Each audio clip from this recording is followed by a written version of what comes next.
Lep dober dan, tokrat pa zopet z Konjskega vrha. Tako, lepo zdrav z Konjskega vrha.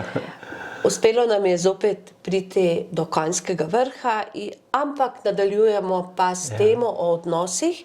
In zadnja tema, ki ste jo posnela z Žigom, je bila o postavljanju meja. Tistih mej, ki so potrebne, ker če nekomu ti odpreš srce, to pomeni, da si tudi bolj ranljiv.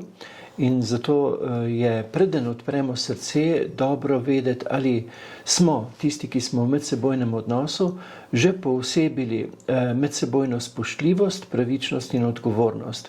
Ker če to ni poosebljeno, lahko v imenu ljubezni, to je najbolj hudo, drug drugemu povzročamo poglobljene rane. In zato tudi otroke v odraščanju preprosto vzgajamo na ta način, da poosebijo to spoštljivost, da poosebijo tiste meje, zaradi katerih potem meje niso potrebne, ker so meje že poosebljene. To sem povedal tisto prigodo s Finžgarjem pa Plečnikom. Ja, ko so meje poosebljene, potem dejansko je lahko odnos sproščen, je lahko odnos svoboden, dokler pa meje niso poosebljene, pa ni svobodene. Ja. Kje pa nadaljujeva danes? Ja, Žigom sva napovedala, da bomo govorili o tem, kaj daje ljubezni okus, tisti polni okus. Torej, ne samo za dobro jed, tudi za dobre medsebojne odnose so potrebne določene sestavine, ki omogočajo, da nam je dobro skupaj bivati.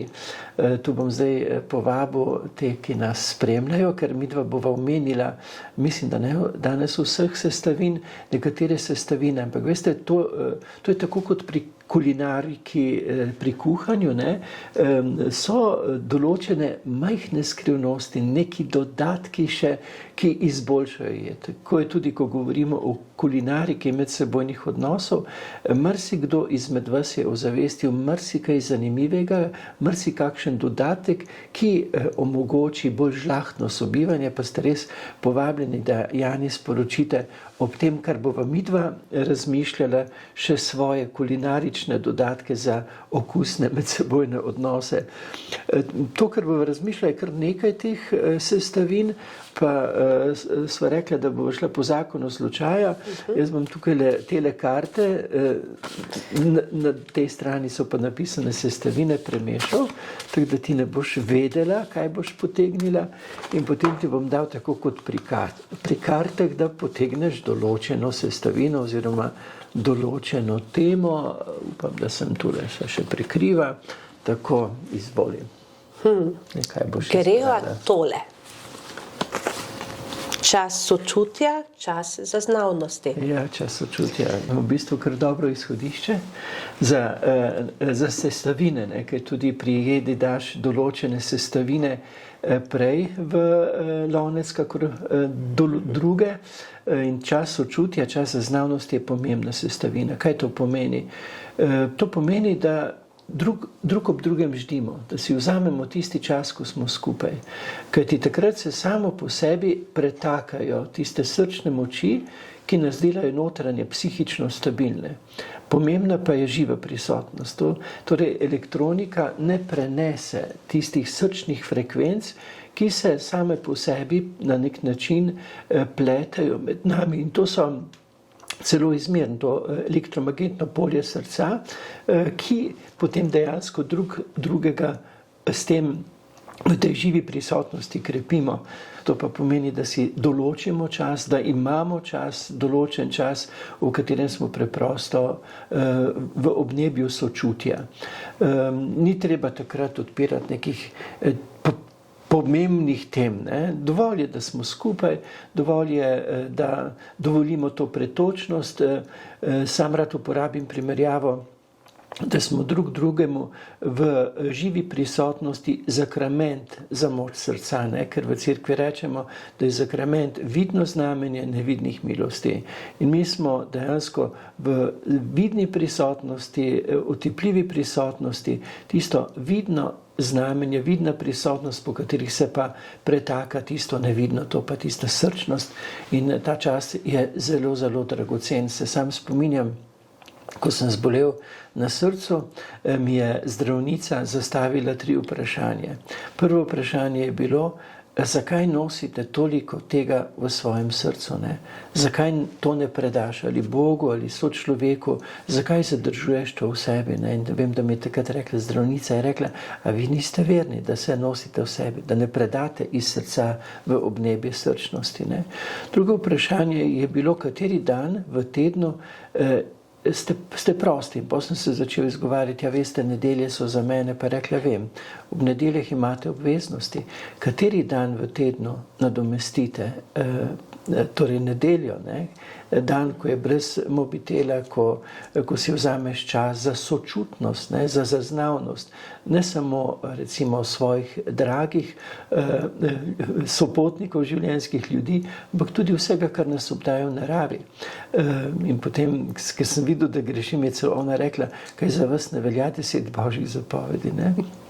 Ta dan postanka, dan sočutnosti je zelo pomemben. In tretje vprašanje, ki mi ga je zastavila, je bilo pa, koliko časa na dan se smejite, ne? Jaz sem ponovadi bolj resen človek, ne? Čeprav pišem tudi hudomušne zgodbe, ampak ko jih pripovedujem, se predvsem drugi smejijo, sam pa tudi, no. In potem je razložila, da se mali otrok nasmehne okrog 400krat na dan, mi odrasli pa v povprečju komaj 15krat, pa še takrat je rekla, je vprašanje, če se iz srca ali samo zgolj iz vljudnosti. In mi je potem povedala, da je 3 minute smeha na dan nujno za zdravje srca, ne? Tako da ta čas sočutja, čas, ko nam je dobro, se je tudi čas, ko rešujemo probleme pa zagonetke, ampak to je pa ta čas sočutja, pa čas preproste srčne odprtosti, ko ni nič naprej načrtovano, ko izrekamo spontano. Ja, tudi dajemo marsikaj iz srca, mogoče ne vem kaj, ampak ni pa to tisti resnobni čas, v katerem bi reševali svet in sebe, ne? Greva na naslednjo sestavino. Greva na naslednjo. Da vidimo, kaj se bo odebralo, oziroma kaj boš ti izbrala. Kaj pa piše? Od pogovora obstreljevanja k pogovoru sočutja. Tudi paše k temu. Tudi, spet imamo sočutje. Ja, od pogovora, ja, kaj pa, no to je pa ena mojstrovina, kako se pogovarjati, ne? Mi hočemo določene stvari razrešiti na hitro in potem je tudi naša govorica, bi rekel, neizprosna, hočemo biti takoj učinkoviti, to si naredil, zakaj si to naredil, tak si, zakaj si tak, in ker je to dejansko taksi, je dejansko streljanje, je obstreljevanje, še posebej, če nismo še ene druge sestavine, ki je tudi pomembna, ampak bomo jo kasneje se dotaknili, ne? Ta negativizem, ker hočemo na hitro rešiti, razrešiti vse probleme, razrešiti, kaj tisti človek, s katerim sobivamo, ni naredil, ne? In potem preidemo na ta, ne, tak si spet si to naredil, zakaj si tak, ne? Hočemo razpucati takoj, ne? Bom narahlo omenil 5.1, kar bo tudi prišlo, ne? Preden se lotimo čiščenja, kaj ni, ozavestimo drugemu, kaj je, ne? Da smo vendarle vredni, ker se potem lažje soočiš s tistim, kaj je potrebno spremeniti.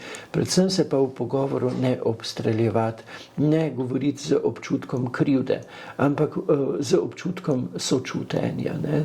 Zaznavnosti. Ne taksi, ampak tako sem te doživel.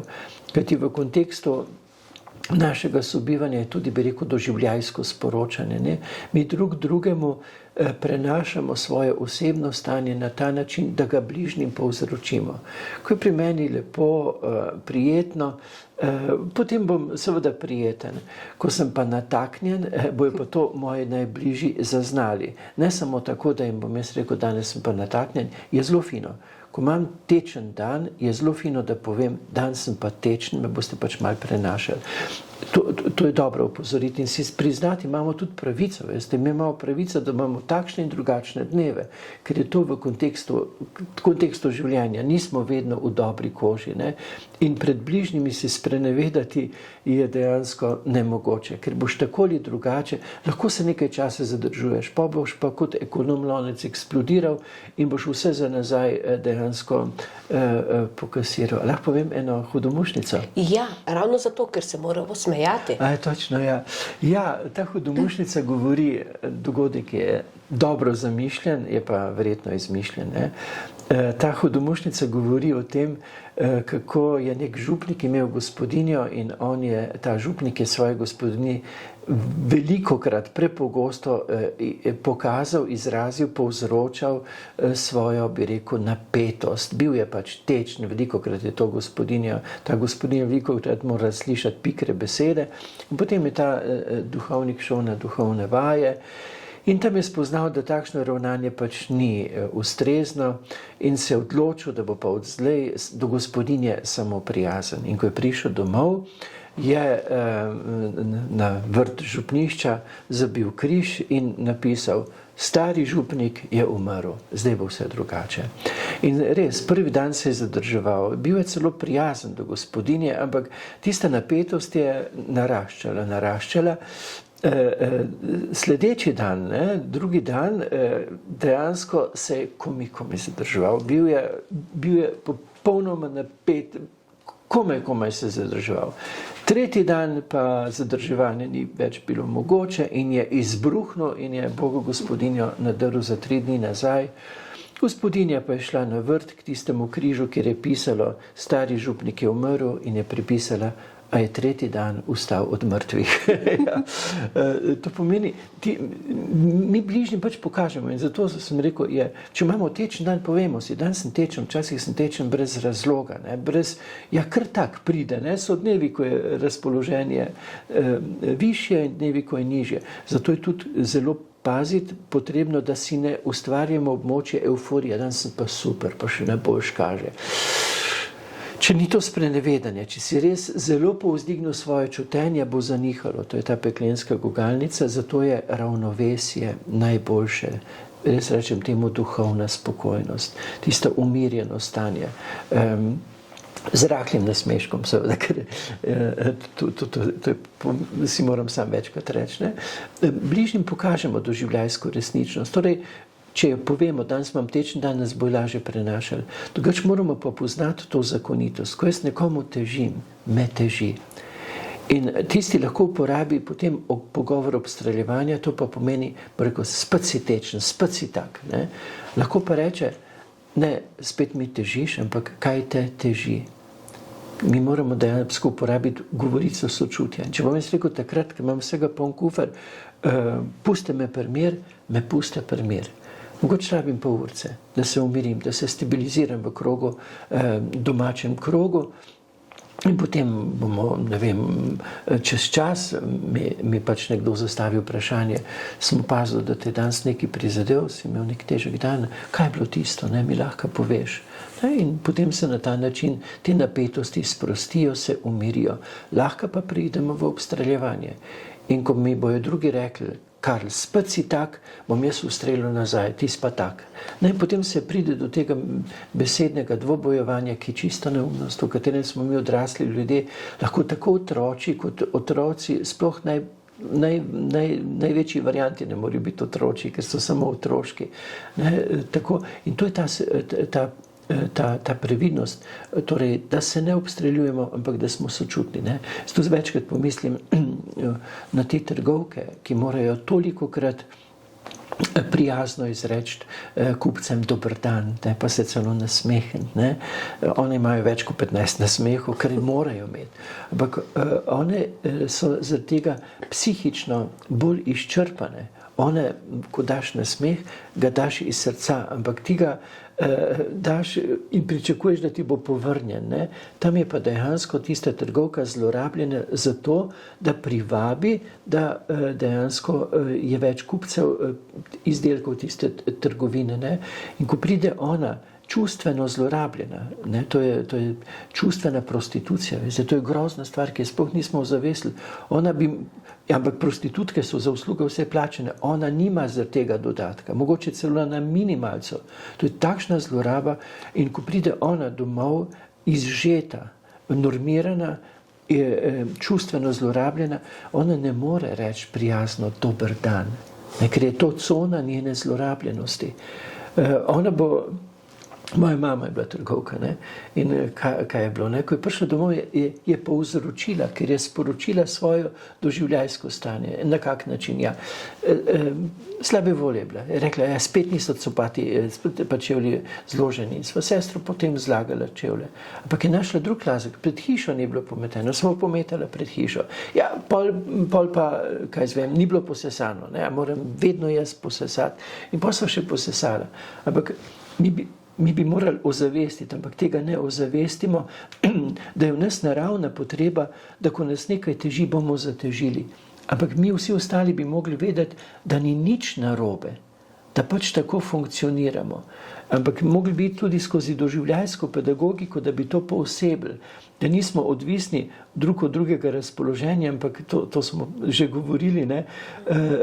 In potem, da se lažje prenašamo, da lažje nosimo bremena drug drugemu, ki jih povzročamo, si jih predajamo, ko si sporočamo svoje notranje stanje. In tu od pogovora, obstreljevanja, pogovor sočutja, to je odločitev. Ne? Po eni strani, da prepoznaš zakonitosti, zakaj si težimo, ne? Da nas nekaj teži, potem pa da vadimo, ne? Pogovor sočutja. To ne pomeni, da nam bo takoj uspelo. Ampak čim mi vemo za to zakonitost in nam ne bo uspelo, si bomo lahko potem, ko se bomo umirili, rekli, lej, pa nama ni uspelo, spet sva šla v obstreljevanje. Bova drugič poskusila, ko spet bo dana priložnost za vajo, ne? Bo prišel nekdo nataknjen, ne? Mogoče bo pa potem petič uspelo in bo potem po 500 že to samoumevno, ampak treba je vaditi. Pogosto se spomnim, da so mi mladi v komuni svetovali, da bi moral iti za 3 leta v komuno, da bi zvadil te veščine žlahtnega sobivanja. Ne? Mi pa mislimo, ne, to sem tudi že povedal, ne, kot nam je rekel profesor Janez Oražem, ko nas je učil homiletiko, torej nauko pridiganju, je rekel, ja, gre kak župnik na prižnico, pa si misli, bože kak, pol je pa samo kak. Ne, tudi v medsebojnih odnosih, tam, kjer pričakujemo največ, v coni ljubezni, veste, mi moramo prepoznati sestavine in moramo vaditi.